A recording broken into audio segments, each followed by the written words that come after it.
Good evening student. आज हम एक नई क्लास लेकर आए हैं जहाँ से हमने कल क्लास को एंड किया था। कल हमने पढ़ाया था कि प्रकाश का परावर्तन क्या होता है। तो हमने उसका एग्जाम्पल देखा था कि प्रकाश का परावर्तन का एग्जाम्पल जैसे दर्पण में क्या होता है, प्रकाश का परावर्तन। चमगादड़ का उड़ना, उसमें भी क्या होता है, परावर्तन। रेडार, सोनार, इन सब में क्या होता है, परावर्तन। तो जैसे कल हमने प्रकाश के परावर्तन का नियम बताया था, तो प्रकाश के परावर्तन का नियम क्या था? प्रकाश के परावर्तन का नियम यह था कि प्रकाश का परावर्तन परावर्तित किरण तथा अभिलंब तीनों एक तल में होते हैं, हमने ये बताया था। दूसरी बात ये बताया था कि आपतन कोण तथा परावर्तन कोण दोनों आपस में बराबर होते हैं। परावर्तन के यही दो नियम होते हैं।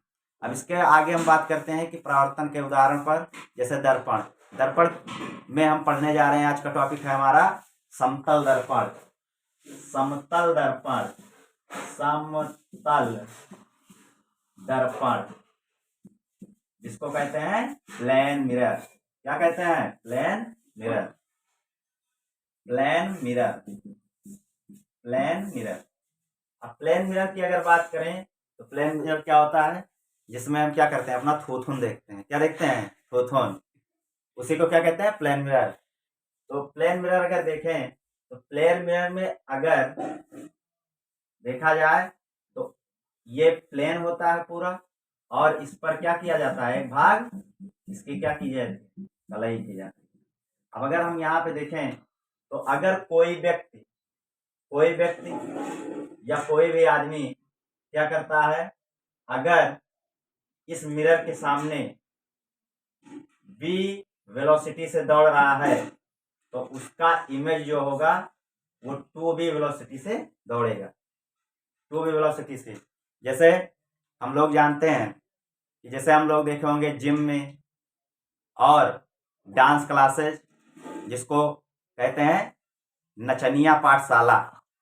क्या कहते हैं? नचनिया पाठशाला। तो डांस क्लास में देखे होंगे कि अगर हम थोड़ा सा भी हाथ ऐसे हिलाएंगे तो बढ़िया एकदम उसमें क्या होता है, 2 वेलोसिटी से, मतलब 2 गुने वेग से होगा। तो जिसको डांस नहीं आता उसको भी लगता है हाँ हम अच्छा कर लेते हैं। जिम में देखो क्या होता है कि जब अपना मसल देखते हैं बच्चे तो खुश हो जाते हैं कि हाँ इसमें अगर कम है तो ज्यादा उसमें दिखाई देगा। मतलब अगर समतल दर्पण में देखें तो समतल दर्पण में क्या होता है कि कोई व्यक्ति अगर v वेलोसिटी से क्या हो रहा है, अगर गतिमान है तो उसका इमेज 2v वेलोसिटी से गतिमान होगा। उसके बाद में अगर देखें कि किसी भी समतल दर्पण को अगर थीटा एंगल पर घुमाया जाता है तो उसका इमेज 2 थीटा एंगल पर घूम जाता है। ठीक। और दूसरी बात, इसमें एक चीज बराबर रहती है, अगर दूरी जितनी समतल दर्पण से कोई व्यक्ति जितनी दूरी पर खड़ा है उतनी ही दूरी पर क्या होता है, उसका इमेज बनता है। जैसे हम बात करें, यहाँ पे देखो छटंकी खड़ी है। कौन खड़ी है? छटंकी। छटंकी खड़ी है और इसका 2 चोटियां बार बांधी है इस तरीके से। अगर इसकी दूरी दर्पण से, समतल दर्पण से 40 सेंटीमीटर की है तो इधर इसका इमेज जो होगा, इसका इमेज भी कहाँ बनेगा, 40 सेंटीमीटर के ही डिस्टेंस पर इसका इमेज बनेगा। 40 सेंटीमीटर के डिस्टेंस पर, 40 सेंटीमीटर के डिस्टेंस पर यह है छटंकी। अब यहां से अगर देखें तो हमने 3 चीजें यहाँ पे देखा कि अगर समतल दर्पण के बारे में अगर बात करें तो समतल दर्पण में यदि कोई व्यक्ति v वेलोसिटी से उसके सामने आ रहा है तो उसका इमेज 2v वेलोसिटी से आएगा, 2 गुने वेग से। और अगर समतल दर्पण को थीटा एंगल घुमाया जाए तो उसका इमेज 2 थीटा एंगल घूम जाता है।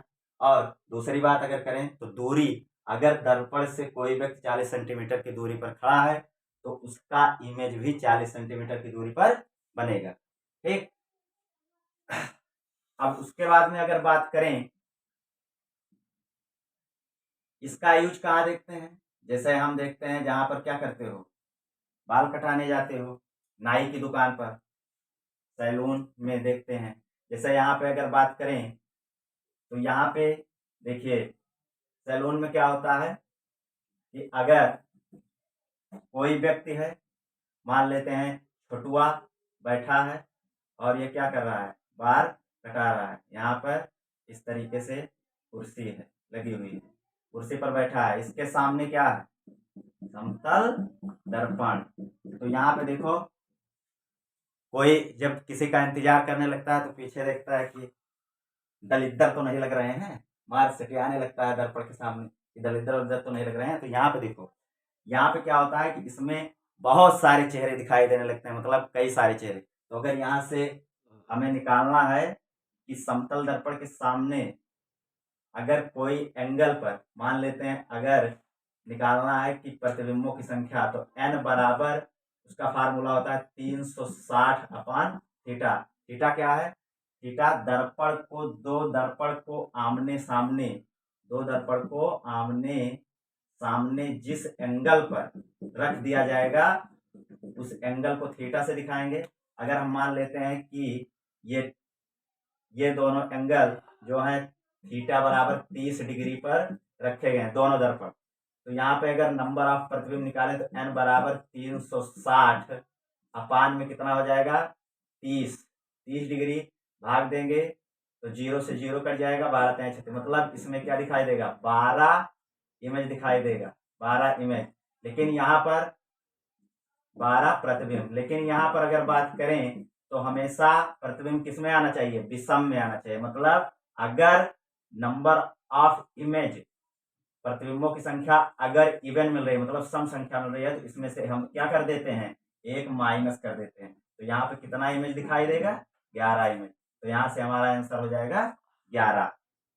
ठीक, अब अगले कॉन्सेप्ट पर बात करते हैं।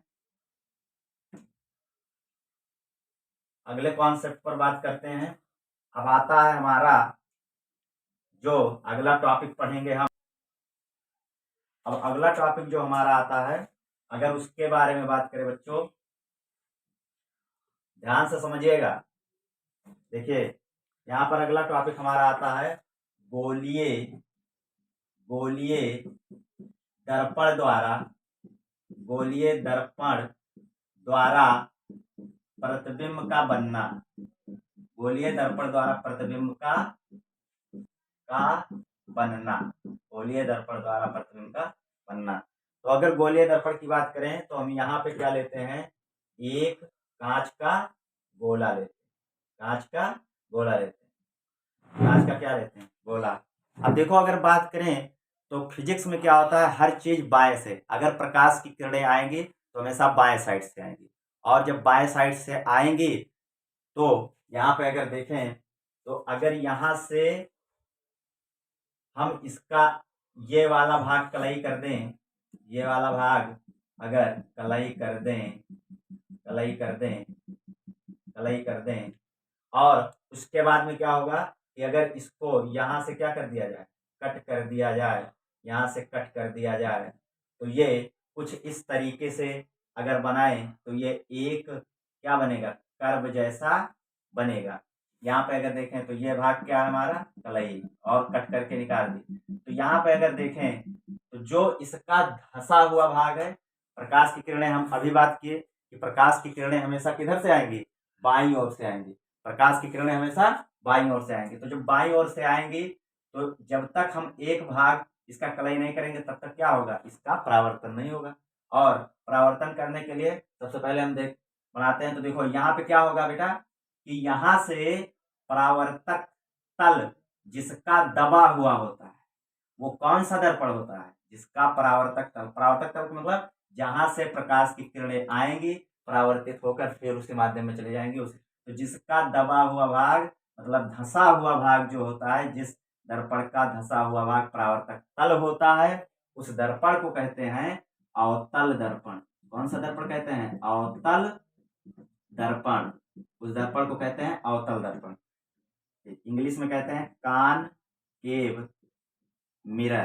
क्या कहते हैं, कॉनकेव मिरर कहते हैं, कॉनकेव मिरर। अब देखिए बात करें तो यहाँ पे अगर जो हमने गोला लिया है, कांच का एक गोला, उसका कोई ना कोई क्या होगा सेंटर, इसको हम दिखा देते हैं सी से। तो इसको कहते हैं सेंटर ऑफ स्फीयर, गोले का केंद्र। लेकिन जब हम इसको यहाँ से कट किए तो ये एक कैसा बन गया, कर्व। तो इसका भी तो सेंटर रहा होगा, क्योंकि गोले से ही सी तो यही रहा होगा। अगर इसको हम ऐसे डॉट डॉट मिलाएंगे तो एक क्या बनेगा, सर्किल बनेगा हमारा। तो यहाँ से ये कर्व है, तो इसको क्या बोलते देते हैं, सेंटर ऑफ कर्वेचर। क्या बोल देते हैं, सेंटर ऑफ कर्वेचर। और सेंटर ऑफ कर्वेचर बोल देते हैं क्यों, क्योंकि ये कर्व का सेंटर है, इसीलिए इसको सेंटर ऑफ कर्वेचर, या हिंदी में इसको कहते हैं वक्रता केंद्र। इसका नाम क्या कहते हैं, वक्रता केंद्र। क्या कहेंगे, वक्रता केंद्र कहेंगे। अब उसके बाद में यहां से अगर देखें तो सेंटर से और कर्व को मिलाने वाली जो लाइन होगी, अगर यहाँ पे देखें सेंटर और कर्व को जो मिलाने वाली लाइन है, यहां से अगर देखें तो ये गोले का क्या कहलाएगा, रेडियस। क्या कहलाएगा, रेडियस। तो यहाँ भी अगर देखें तो सेंटर से और इस कर्व को मिला रहे हैं, कर्व की परिधि को, तो यहाँ पे क्या हो रहा है कि यहाँ से ये क्या मिल रहा है, इसका रेडियस ही तो मिल रहा है। तो अगर हम बात करें तो इसको क्या बोलेंगे, रेडियस ऑफ कर्वेचर, यानी कि इसका नाम बोलेंगे वक्रता त्रिज्या। क्या बोलेंगे, वक्रता त्रिज्या। क्या बोलेंगे, वक्रता त्रिज्या, वक्रता त्रिज्या। तो यहां तक समझ में आया कि नहीं। हमने एक क्या लिया, कांच का गोला लिया, उसको हमने क्या किया, कट करके उस पर क्या कर दिया, सिल्वर ब्रोमाइड का क्या कर दिया, सिल्वर ब्रोमाइड का हमने कलई कर दिया। उसके बाद में हमने यहाँ देखा तो ये एक कर्व जैसा बना या वक्र जैसा बना, तो इसीलिए इस सेंटर को क्या कह दिए, वक्रता केंद्र। और ये वक्र की क्या है, त्रिज्या, तो इसको बोल दिया गया वक्रता त्रिज्या। क्लियर, बात समझ में आया कि नहीं। अब आगे बात करें तो यहां से नेक्स्ट कॉन्सेप्ट अगर पढ़ते हैं तो हमने अभी क्या बताया कि अगर जब भी प्रकाश की किरणें आएंगी वो हमेशा किधर से आएंगी, बाईं ओर से आएंगी। और जब प्रकाश की किरणें हमेशा बाईं ओर से आएंगी तो अगर हम यहाँ से देखें कि इस तरीके से अगर फिर से हम एक स्फीयर लेते हैं और उसके बाद में, सॉरी बेटा मतलब लाइट की प्रॉब्लम हो गई थी, आगे देखते हैं। हम बात कर रहे थे कि अगर एक बार फिर से हम क्या लेते हैं, कांच का गोला लेते हैं, इस बार हम क्या करते हैं कि इसके इस वाले भाग को क्या कर देते हैं, कलई कर देते हैं, इसके इस भाग को कलई कर देते हैं, और उसके बाद में इसको यहाँ से क्या कर देते हैं, कट कर देते हैं। तो हम इसका अगर पार्ट देखते हैं तो कुछ ये इस तरीके से होगा, और यहाँ पे ये कलई किया हुआ भाग दिखाई देगा हमें। और जब कलई किया हुआ भाग दिखाई देगा तो हमने क्या बताया आपको कि कभी भी प्रकाश की किरणें आती हैं तो कहाँ से आती हैं, बाईं ओर से आती है। कहाँ से आती हैं, बाईं ओर से आती है। और जब बाईं ओर से आएंगी तो इस बार परावर्तक तल कैसा हुआ होगा, परावर्तक तल उभरा हुआ होगा, मतलब उठा हुआ होगा परावर्तक तल। तो जिस दर्पण का परावर्तक तल उठा हुआ होता है उस दर्पण को क्या कहते हैं, उत्तल दर्पण। क्या कहते हैं, उत्तल दर्पण। समझ गए, क्या कहेंगे, उत्तल दर्पण, जिसको कहते हैं कॉन्वेक्स, कॉन्वेक्स मिरर। क्या बोलेंगे, कॉन्वेक्स मिरर। तो अगर कॉन्वेक्स मिरर की बात करें तो इस बार सेंटर किधर है, इधर। अगर देखें तो सेंटर इधर है, इसका कांच के गोले का सेंटर इधर है। अब अगर बात करें तो सेंटर इधर होगा, तो यहाँ पर क्या होगा, ये हो जाएगा रेडियस, किसका, उत्तल दर्पण की रेडियस ऑफ कर्वेचर या वक्रता त्रिज्या। और ये क्या हो जाएगा, सेंटर ऑफ कर्वेचर, वक्रता केंद्र, उत्तल दर्पण का। ठीक, तो यहाँ तक बात समझ में आई, समझ गए कि नहीं। अब आगे देखते हैं, नेक्स्ट कॉन्सेप्ट पर चलते हैं। तो नेक्स्ट कॉन्सेप्ट की अगर हम बात करें तो इस बार हम आगे इस दर्पण के बारे में समझेंगे। उससे पहले हम आपको 2-4 क्वेश्चन समझाते हैं और आपसे पूछते हैं, आप अपने मन में इसको एज्यूम करना और आंसर सोचना कि आपको मेरी बात समझ में आई कि नहीं। अब आगे बात करते हैं, अगर हमने क्या कर दिया कि इस तरीके से कर दिया, तो अब ये बताओ बच्चों कि इस पर क्या करेंगे, किस ओर कलई किया जाएगा, किस ओर कलई किया जाएगा। तो देखो हमने बताया कि हमेशा प्रकाश की किरणें बाईं ओर से आती हैं, तो इस पर हम कलई इस वाले भाग पर करेंगे। आप जब इस वाले भाग पर करेंगे तो इसका परावर्तक तल कैसा है, उभरा हुआ है, और जब परावर्तक तल इसका उभरा हुआ है तो इस तरीके से ये कौन सा दर्पण कहलाएगा, उत्तल दर्पण। उत्तल दर्पण जिसको क्या कहते हैं, कॉन्वेक्स मिरर कहते हैं, कॉन्वेक्स मिरर कहते हैं। अब कुछ जने बकलोल टाइप के रहेंगे, तेजुखा बनेंगे, कहेंगे सर जी अगर इसको ऐसे कर दिया जाए और हम कलई इधर करें तो क्या होगा।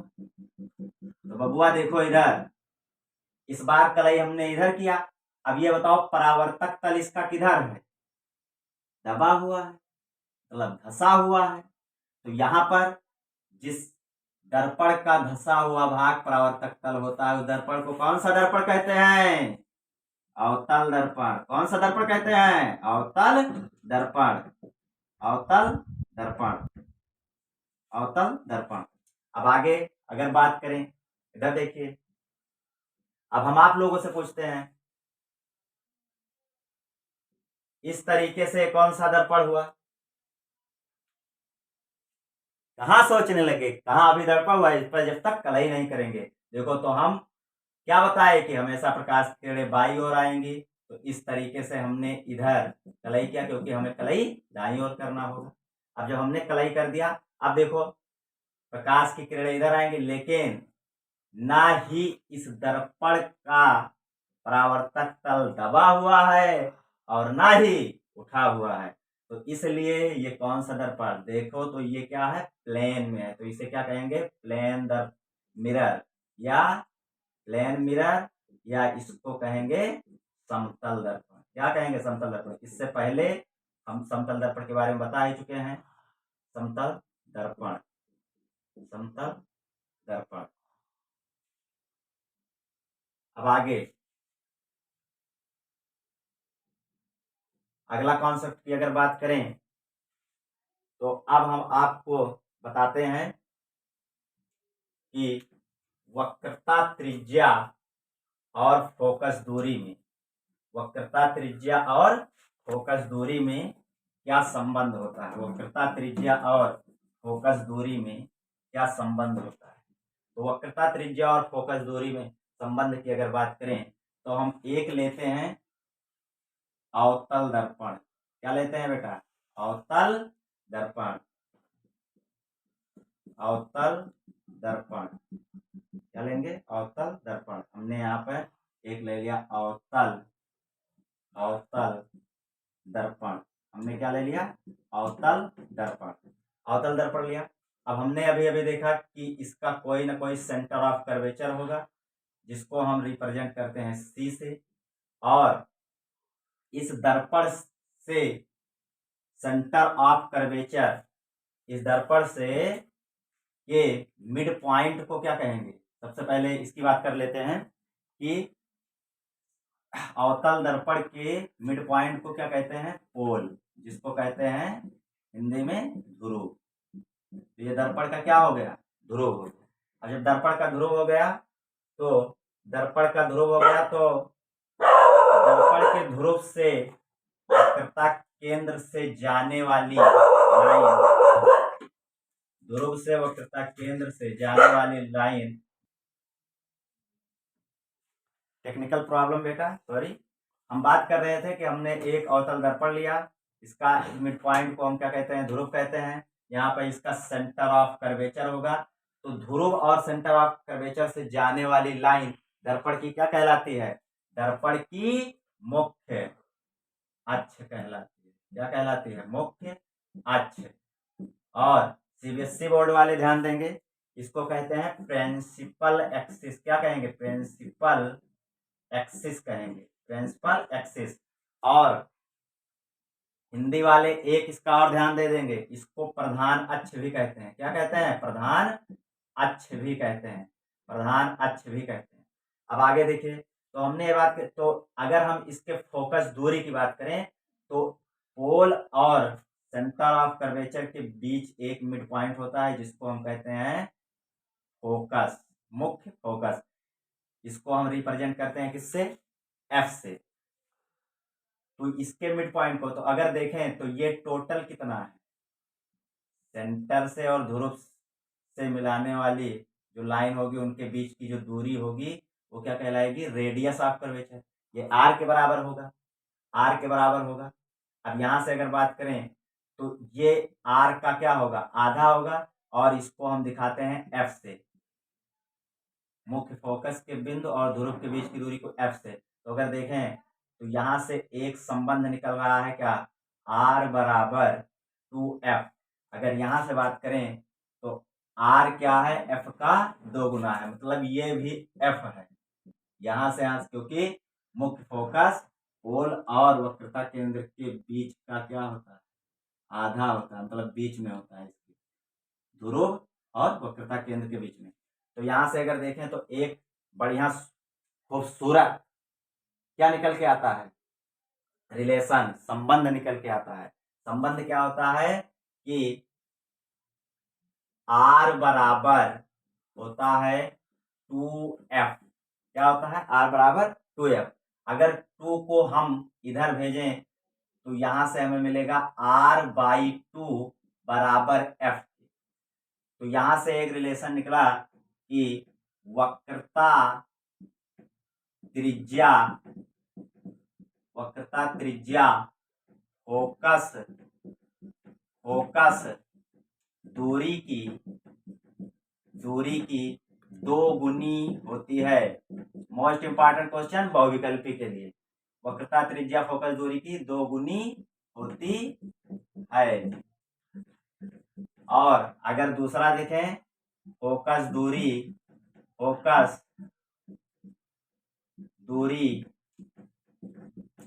वक्रता त्रिज्या की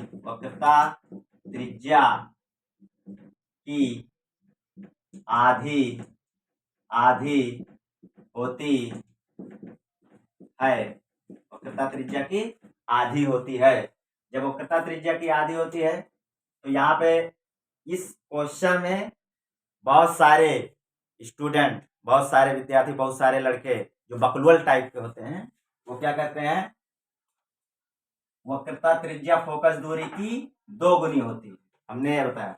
वो क्या बताते हैं, वक्रता त्रिज्या फोकस दूरी की 2 गुनी होती है। वो कहेंगे कि फोकस दूरी वक्रता त्रिज्या की 2 गुनी होती है, ऐसे मार देते हैं आप। तो यहाँ पे ध्यान देना। अब जैसे आपसे क्वेश्चन यहाँ से पूछ सकता है, अगर f की वैल्यू दे दिया किसी दर्पण की फोकस दूरी 30 सेंटीमीटर है तो r की वैल्यू बताओ, वक्रता त्रिज्या। तो हमने यहाँ से क्या देखा, r बराबर क्या दिया है, r बराबर दिया है 2f। तो अगर यहाँ से वैल्यू रखें तो r बराबर मिलेगा 2f की वैल्यू क्या है, 30 सेंटीमीटर। तो यहाँ से अगर वक्रता त्रिज्या की बात करें तो कितना आ जाएगा, 30 दूना 60 सेंटीमीटर। तो यहाँ से एक आंसर हो गया। अगर कभी कभी क्वेश्चन ऐसे दे देता है कि अगर r बराबर हमको दे दिया 30 सेंटीमीटर और उसने कहा f की वैल्यू बताओ, मतलब फोकस दूरी की वैल्यू बताओ, तो फोकस दूरी क्वेश्चन मार्क कर देगा और ऑप्शन में दे देता है। ये जान लो कि एकदम आउट क्वेश्चन है, ये परीक्षा में 100% 101% आएगा बेटा। अब f बराबर क्वेश्चन मार्क पूछ रहा है तो 30 सेंटीमीटर, तो हम यहाँ से फार्मूला लेंगे क्या, f बराबर क्या होता है, r/2। तो अगर f बराबर r/2 है तो r की वैल्यू हमने क्या दे रखा है, 30 सेंटीमीटर, और बटे में कितना 2 से 2 को काटोगे, f बराबर 2 को 30 से काटो, 30 को 2 से काटोगे तो कितना हो जाएगा, 15 सेंटीमीटर। तो फोकस दूरी कैसे आ गई, 15 सेंटीमीटर। तो इस तरीके से समझ गए कि पूरा एकदम क्लियर, समझ में आया कि नहीं। अब इस क्वेश्चन को अपने बुक से प्रैक्टिस करना और कल मिलेंगे। आज के लिए इतना ही काफी। गुड।